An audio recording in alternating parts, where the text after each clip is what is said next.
I never thought I'd be the guy writing about this kind of stuff, but here I am.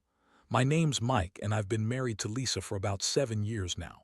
We had a pretty normal life, or at least I thought so. She's a sharp-tongued, beautiful woman, sometimes bitchy as hell, but I figured that was just her personality. I was a pretty laid-back guy, working as an engineer, and she's a nurse. We didn't have any kids, just each other, and honestly, I thought that was enough. Things started feeling off a few months ago, like small cracks in our usual routine. She'd be late from work more often, started dressing up more when she'd go out with her friends, and I caught her lying about where she was sometimes. I didn't want to jump to conclusions, but I felt this weird tension in the air, like she was hiding something. Still, I figured maybe she was stressed or just bored. Women can be complicated that way. But then I found the texts. It was a random night when I decided to check her phone. Not that I'm some paranoid freak, but she left it in the living room. While I was in the kitchen, I saw the messages, nothing explicit at first, just weird flirty stuff. Then I scrolled further and found some conversation that made my stomach drop. It was a guy named Mark, her friend. She claimed, talking about how they'd meet up soon, and she kept mentioning how much she hated how I just don't understand her anymore. That was a red flag right there. She was talking about leaving me, she was planning something. What really knocked me out was an attached photo. Her in a hotel room, half-dressed, with that sexy look on her face. My mind spun. I couldn't believe what I was seeing. My wife, the woman I loved and trusted, was cheating on me with some guy. And not just cheating, but doing it in secret, lying to my face every day while I was at work, thinking everything was fine. It was like I'd been hit with a truck and I didn't even know it was coming.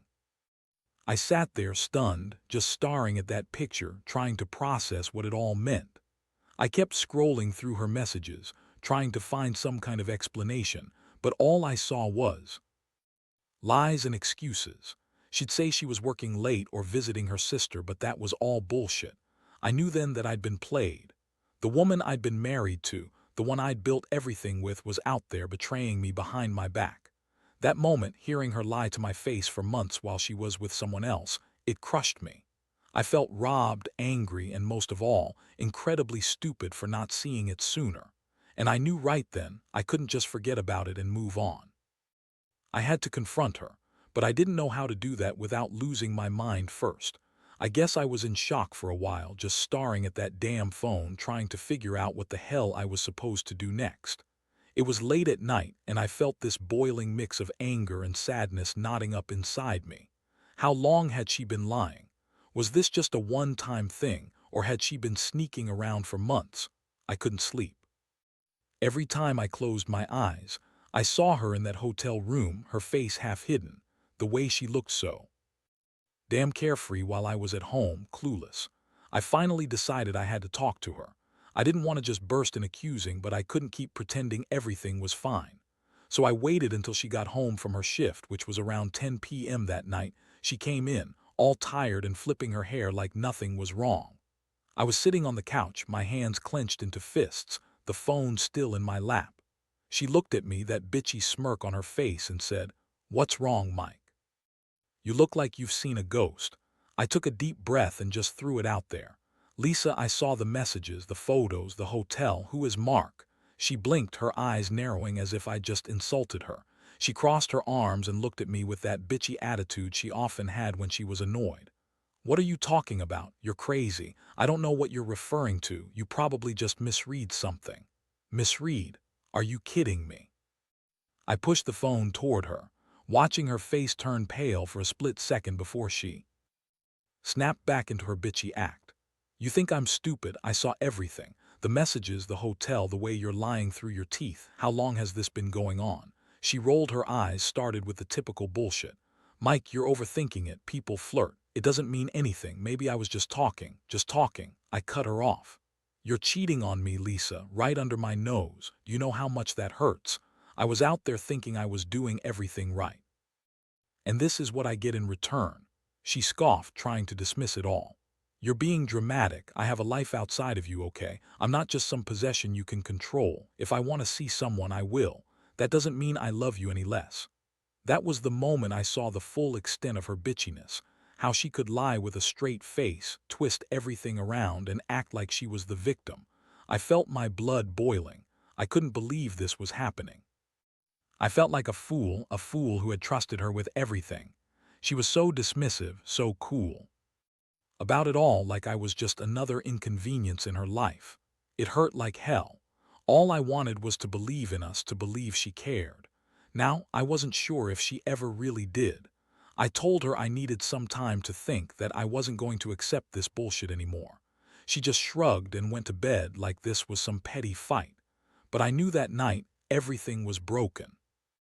I couldn't undo what I'd seen, and I couldn't stop thinking about the fact that she was out there with him, while I was at home, trying to hold everything together. That betrayal had cut deep, and I didn't know if I'd ever see her the same way again. The next morning, I woke up feeling like I'd been hit by a train. My mind kept circling back to her, to that hotel picture, to the lies. I didn't want to believe it, hell, part of me still refused to accept it, but the proof was right there in my face. I couldn't pretend anymore. I knew I had to do something, but I wasn't sure what exactly. Confronting her again felt pointless at that moment, because she'd already dismissed it last night, brushing it off like it was nothing. That bitchy attitude still haunted me. I wanted to shake her, make her admit the truth, but I knew better than that. She'd keep lying, keep spinning her stories. I decided I couldn't just sit around waiting for her to slip up again, so I started digging. I remembered that she'd mentioned working late quite a few times lately, but I had a feeling those weren't entirely truthful reasons. I went through her social media, her emails, even tried to look for some more evidence, but nothing concrete came up immediately. Still, I knew she was hiding something. It was obvious. The way she avoided eye contact sometimes, the sudden mood swings, even her phone acting weird, like she was trying to hide it from me. I had an idea. If she was cheating on me, she probably wasn't doing it just randomly. She'd need a way to communicate, to plan. So I decided to follow her. Not in a crazy stalker way, but just enough to catch her in the act if I could. I timed her work schedule, made sure I was close enough without her noticing. And that's when I saw her getting into a car with Mark. Not just a quick meetup, but a full-blown rendezvous. They drove somewhere that I couldn't see, but I knew it was more than just chit-chat.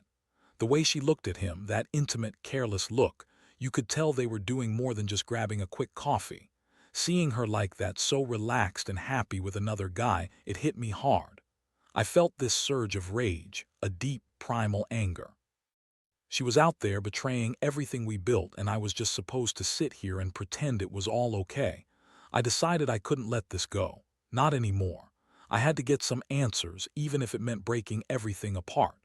When she got back home that evening, I was already waiting. I didn't say a word at first. I just looked at her, trying to gauge her reactions. She came in, dumped her bag, and looked at me like I was a stranger. I could see that bitchy spark in her eyes again, like she was trying to act innocent. But I was done playing that game. I looked her straight in the eyes and said, "Lisa, I saw you with Mark today. I saw you get into his car. What the hell is going on?" She froze for a second, then rolled her eyes like I was bothering her. "Oh, so you're stalking me now? That's really mature," she snapped. "You're just jealous because you're useless in bed and you're probably imagining things. Mark's just a friend, okay? We're just talking. You're overreacting." Overreacting? Are you kidding me? I wanted to scream. But instead I just stared at her, feeling the heat rise up inside me. "A friend? You call that a friend? You're cheating on me, Lisa. Don't lie to my face. I saw the way you looked at him, the way he looked at you. This isn't some innocent chat. It's real, and it's been going on for months." She looked annoyed now, the typical defensive bitchiness kicking in. "You don't know what you're talking about. Maybe I do like to have some fun, okay? Maybe I'm not perfect, but I'm not some cheating slut. You think you're so great, but look at you. You're not even enough for me anymore. I do what I want." That last line cut me deep. That's when I realized she didn't even care. It was all about her, her needs, her ego, her little thrill with Mark. I felt this terrible mixture of heartbreak, rage, and disappointment. I knew the marriage wasn't salvageable if she kept lying and cheating like this. I felt completely shattered, like I'd lost part of myself. But I also knew I had to do something. I couldn't let her get away with this, not without pushing back. I told her I was done, that I was going to figure out what to do next. She just sneered, dismissing me like I was some insignificant inconvenience. That was the moment I knew I'd crossed a line I could never come back from. After that night, everything changed. I couldn't sleep, couldn't eat, and I was stuck in this fog of betrayal that kept getting thicker. I started feeling like I was losing my mind. The anger simmered beneath the surface, but underneath that there was this crushing sadness, like I'd been punched so hard I couldn't breathe. I kept replaying everything, every little detail, every lie she told. The woman I loved, the woman who promised to be faithful, was out there screwing someone else, and I had no idea how long it had been going on. I made a decision. If she thought she could keep lying, I'd find out the truth for myself. I started setting up my own little investigation. I kept a closer eye on her movements, checked her phone more often, and even installed a tracker on her car just to be sure. I wasn't proud of it, but I needed to know the extent of her betrayal. And what I found was worse than I expected. Over the next few days, I watched her meet Mark more than once, always in secret spots that I couldn't see directly but could tell were more than just friendly catch-ups. I also found out that she'd lied about her working late plans. Those were cover stories for her secret rendezvous. It was like she'd built this whole double life that I had no idea about. I felt like that betrayal was eating me alive.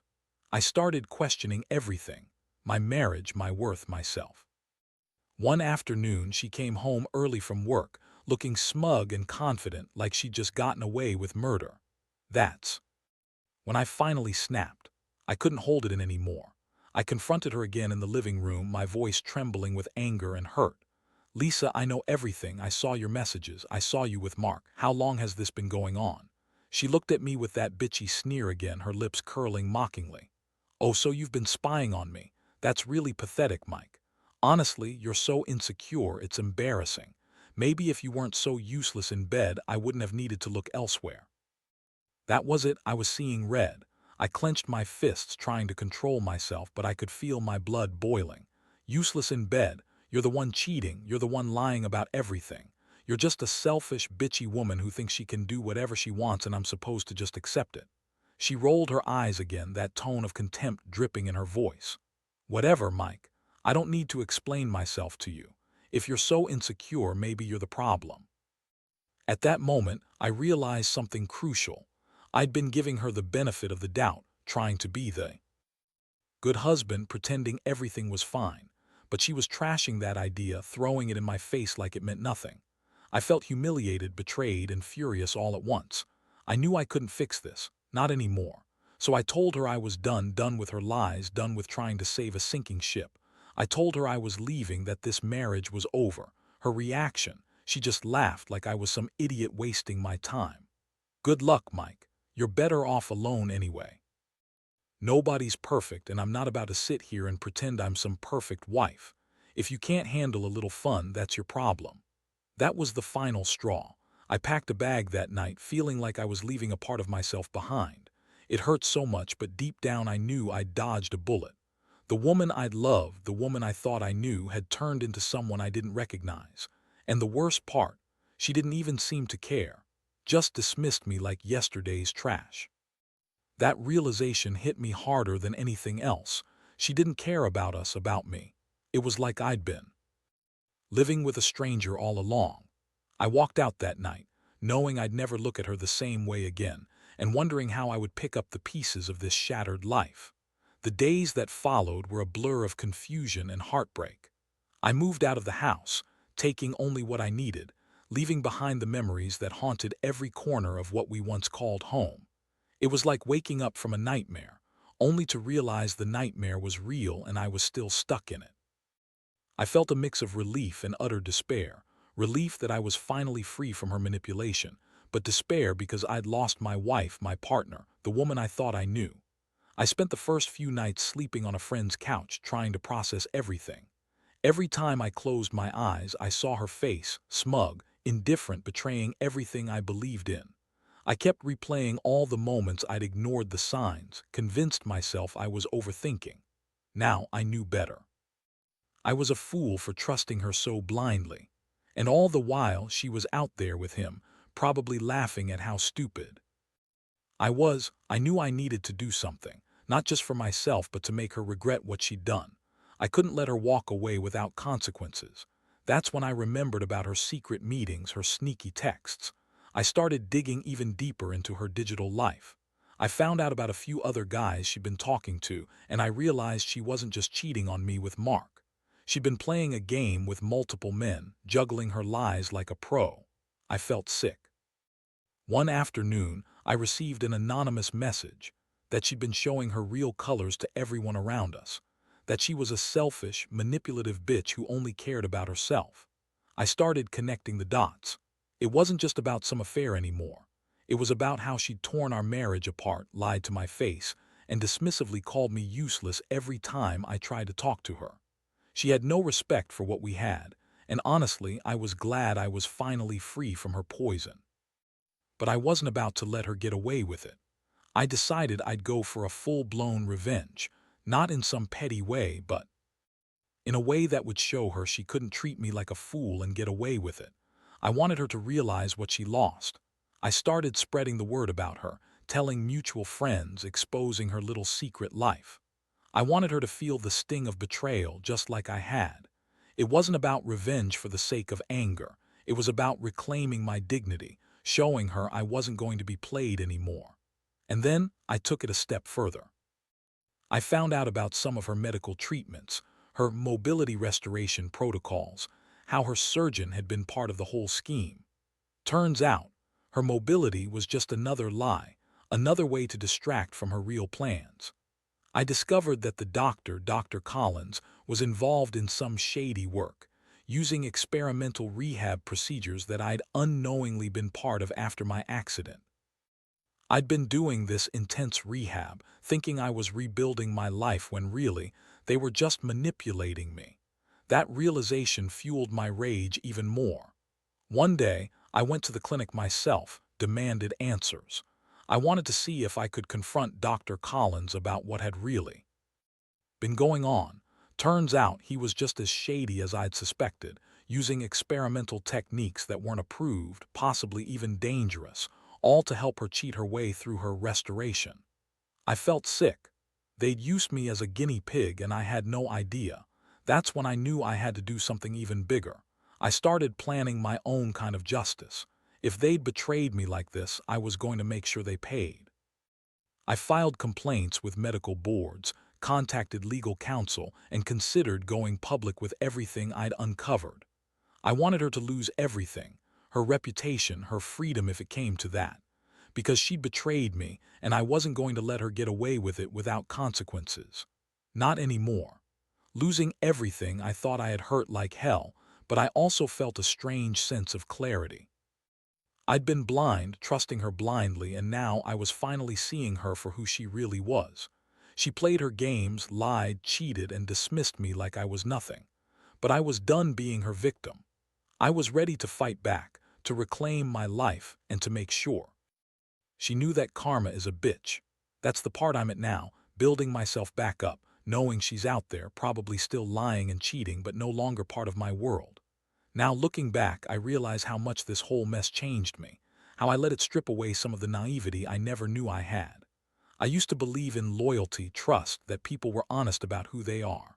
But Lisa showed me the brutal truth. Not everyone deserves that trust, especially when they treat you like you're disposable. I learned the hard way that betrayal comes in many forms, and sometimes it's the people closest to you who can hurt you the most. The aftermath has been a long, difficult process, but I've come to accept it. I've moved out, started therapy, and most importantly, focused on rebuilding myself. I've learned to recognize the signs early, to listen to my gut, and never to dismiss the little red flags that pop up. I've also realized that revenge, true, meaningful revenge, comes in many forms.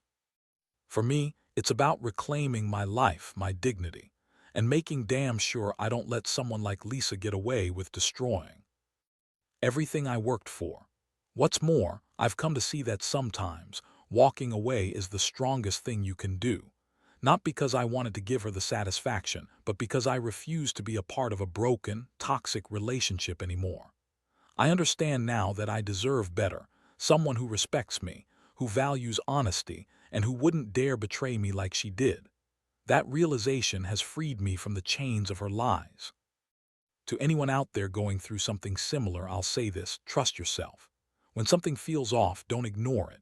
Confront it head on, even if it's painful, because hiding from the truth only prolongs the hurt. And most importantly, don't let someone else's betrayal define you. You're stronger than that pain. You have the power to rebuild, to recover, and to come out better on the other side. As for me, I'm still healing. The scars will stay, but they remind me of what I survived. I'm ready to move on, to find happiness again, knowing that I can handle whatever life throws at me. That's the last lesson I've learned from all of this. No matter how much someone tries to break you can always pick yourself back up. And in the end, that's what really matters.